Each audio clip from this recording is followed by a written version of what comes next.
Thank you for joining me back here on this segment to talk about the Minnesota Vikings. And honestly, I can't come to a solid answer on this entire division because I think the Packers are going to be very good. I know the Lions are going to be good. I can't see how the Bears are going to be awful. I think they're going to get much better in 2024. And then you get to the Minnesota Vikings, who I also believe are going to be very good because they have a very underrated receiving room, in my opinion, because most people don't really talk about the weapons that they have. It goes really under the radar, and I don't really know why because TJ Hawkinson isn't really mentioned in the top tight end conversation where you usually bring up George Kittle, Travis Kelce, and those sort of guys ahead of TJ Hawkinson. Maybe Kyle Pitts has snuck in there over Hawkinson as well, among other tight ends, where I believe that TJ Hawkinson has slowly become a very dominant player over these last few years with the Detroit Lions at first and then coming over to Minnesota and having that combination with Kirk Cousins, I think did very well for him, and he performed outstanding for the Minnesota Vikings. Then also, to not leave out, obviously Justin Jefferson is the biggest one, but Jordan Addison, the rookie wide receiver last year out of USC, not too many people paid too much attention to him, and he quietly had a very impressive first year for a rookie. Jordan Addison in 2023, compared to all other rookie receivers in his class last year, he had 70 receptions, which was fourth among all rookie wide receivers. He had 108 targets, which was only second to Puka Nacua. He led all rookie wide receivers with 10 receiving touchdowns, and he had 911 yards, receiving yards, which was third among rookies, and just very remarkable as a first-year player. And having really not all the pressure, but a good amount of the pressure on his shoulders right away with Justin Jefferson missing so much time, he really had to step up into almost that wide receiver one role right away. And it was to his benefit that you have a guy like TJ Hawkinson on the team as well, but TJ could only do so much in a game where you're going to need production from your wide receivers, and I think Jordan Addison got 5 stars in performing the way that he did. And now, moving forward, you expect Justin Jefferson to be Justin Jefferson as he usually is, and where Jordan Addison, I wanted to focus in on him, where he could really be the key to all of this and really be that difference maker for this offense could be in how he develops in his second year. And Jordan Addison actually spoke about that in a recent interview where he mentioned his development on what sort of things he's been working on in getting better in his second year. Some of the things he mentioned, as you see on the screen, he said, "I've taken my game to the next level. In year one last year, I wasn't as confident in my releases. I wasn't being decisive. I didn't have a plan when I was coming up to the line. I was just freelancing, trying to make something work." And obviously he's been working on that, working on being more clinical, more intentional about what he's doing at the line of scrimmage, and it obviously helps learning from one of the best receivers in the NFL in Justin Jefferson. So I really am a believer in Jordan Addison. I was a big fan of his coming out of USC. I knew he was going to be very good right off the bat, just coming off of 2 years in college where at Pitt he went absolutely crazy, and then with you at USC, the combination he had with Caleb Williams and their sort of connection for that 1 year, I want to say, it was very good. It's projected him to be a very good wide receiver, a number one wide receiver at the next level. That's how highly I thought of him, and he landed in a great situation where he is super talented, but defenses can't just zone in on him because you have Justin Jefferson and TJ Hawkinson right next to him.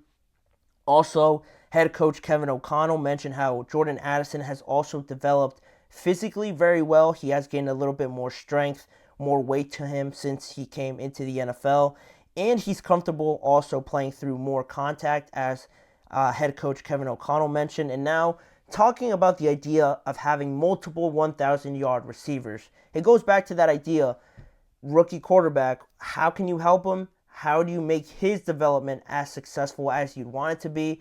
You get him guys like this, like Justin Jefferson, Jordan Addison, TJ Hawkinson. It makes it so much easier, regardless if it's Sam Darnold or JJ McCarthy at one point. They're definitely going to have it a lot easier with these absolute studs on the outsides for them. And if you look back to last year, Jordan Addison, TJ Hawkinson, and Justin Jefferson all were pretty successful in terms of stats and production, catching passes from 3 different quarterbacks throughout the regular season last year in Nick Mullins, Josh Dobbs, and Kirk Cousins, shuffling through all those quarterbacks and still performing with 900 yards from Jordan Addison, 900 yards from TJ Hawkinson, and 1,000 yards from Justin Jefferson only playing 10 games. It's still very impressive for what they did, and that's why I have so much hope for this team, that they could at least have 2 of these guys over 1,000 yards, I believe. Eric says, Joe Burrow in his Super Bowl year had receivers like Chase, Higgins, Boyd, and Uzama. With these top tier receivers, can JJ McCarthy take Minnesota to at least the playoffs? That's where my hope is. That's where I believe they could get to. I think JJ will at some point start. But even when we're talking about the level of these receivers, of this talent that Minnesota has on offense, I wouldn't be surprised if Sam Darnold goes out there and he looks fantastic, because these guys make him look that great out there on the field. Sam Darnold's never had receivers like this, other than his time in San Francisco, but that doesn't really count because he wasn't playing. When he was the starter, he never had this level of talent. So regardless if it's JJ or Sam Darnold, I think we're going to be surprised with whoever is playing and how good they're playing at any point in the year because of these receivers. To make the playoffs, that's my expectation out of them. I think they could at least make the playoffs. Because if you look at the teams that were on the brink, I want to remember. You look at teams like the Rams, like the Eagles, who were in a wild card spot, or even the Green Bay Packers. That division, the NFC North division, is going to be super, super tight, I believe. It's going to be super entertaining to watch. So, can the Vikings steal one of their spots? If you look at it, if you're projecting on how to do it, you look at the Eagles, they're not going to be in a wild card spot. I fully believe they're going to take that division. So then you're looking at someone from that division, maybe, ideally, to take that wild card spot. And I think the Vikings right now are trending in a better direction than the Cowboys are. Or who else could be in contention? Maybe I'm just trying to think off the top of my head. Maybe the Falcons. I don't think they're that much worse off than the Falcons. I think they could certainly compete with them. So you look at the teams that they're in contention with to at least have a wild card spot. I think the Vikings, in terms of talent and playing football on paper, it's drastically different, but just on paper, they're not trailing behind a lot of these teams, and that in large part is because of Jordan Addison, TJ Hawkinson, and Justin Jefferson. If you talk about some offensive talent, especially with the Falcons, you look at Kyle Pitts, matches up with TJ Hawkinson. Drake London matches up with Jordan Addison or Justin Jefferson. And then outside of that, they have Darnell Mooney and either Justin Jefferson or Jordan Addison. So in terms of talent, they don't really shy away from that. Running back, also they got Aaron Jones this year. So I don't expect that to be a weakness at all. They're in a very good spot offensively, where the defense, with all the pieces that they added, I'll be interested to see how solid they become, how efficient they become, if they could stop some of these great high-powered offenses. But overall, I do expect that they can make the playoffs. I believe that Justin Jefferson and Jordan Addison most likely will be the receivers to get 1,000 yards because TJ Hawkinson is hurt. I don't think he'll start the regular season, so that could hurt his chances. But Jordan Addison and Justin Jefferson, I could realistically see as 2 1,000-yard receivers on the same team for the Minnesota Vikings. And also, just to close out this segment, having Justin Jefferson out there fully healthy completely takes the attention away from Jordan Addison. Not completely, but I would probably say 70%, 60% away from Jordan Addison, because you know what Justin Jefferson can do. Arguably the best receiver in the league. Everyone's eyes are going to be on him. Jordan Addison gets a better opportunity to succeed off of that. So, it's sort of just like picking your poison with this team. Once TJ Hawkinson comes back, I think it's going to be really tough for them to stop.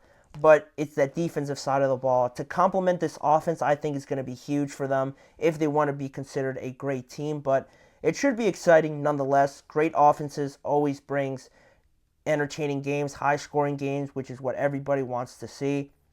I'll definitely be tuning in to the NFC North to catch as many of those divisional games as I can.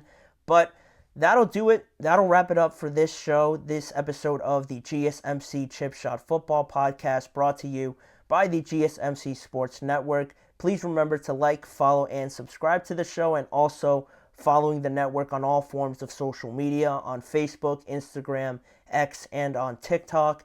To catch more of this show, check out the GSMC Podcast Network channel and the GSMC Sports Network channel on YouTube for a variety of different forms of content around the NFL as well. And as a final reminder, tune in every weekday at 6:30 p.m. Eastern Time for more discussions and NFL conversations with me, Manny Maradiaga, as your host. Thank you guys for joining me, and I hope to see you guys back here again on Thursday, tomorrow, 4th of July. Hope to see you guys here back with me again.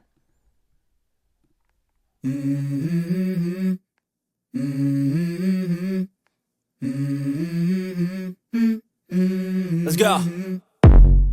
I wake up to a little bit of drool on my pillow, feel like it's gonna be a bad day. Yeah, I'm tired of shit, and the coffee ain't hit yet, damn, ain't that great. I don't wanna go to